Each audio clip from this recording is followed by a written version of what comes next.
On va essayer de rentrer à 47 dans la classe. Et ils sont tous rentrés dans l'école comme ils l'avaient annoncé. Parents d'élèves, grands-parents, élus municipaux, tous mobilisés contre la suppression d'une classe de maternelle à la rentrée prochaine. Il ne resterait plus qu'une seule classe, une seule maîtresse pour 47 élèves. Vous imaginez les conditions pour des enfants qui arrivent en petite section. Nous, on est directement concernés. Arthur rentre dans cette classe l'année prochaine. Ma fille qui n'est pas là, mais pareil. Donc voilà, je pense que tout le monde se mobilise pour que ça ne se fasse pas. On nous propose la solution de dispatcher des moyennes sections en CP et puis d'éclater une classe de grande section en CE1, CE2.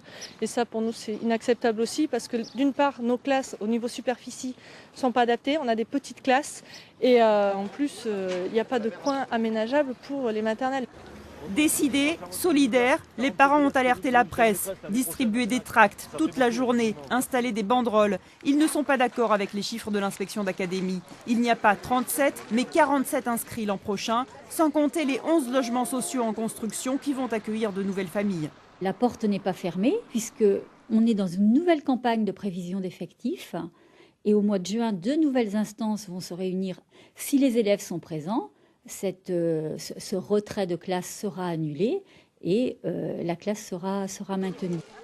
Juin pour nous en tant que commune c'est un petit peu tard quand même. Nous avons la responsabilité d'organiser la rentrée, de voir si nous mettons en place un CLSH le mercredi après-midi ou pas, si on organise un service de cantine le mercredi midi ou pas. Toutes ces décisions on ne peut pas les prendre fin juin.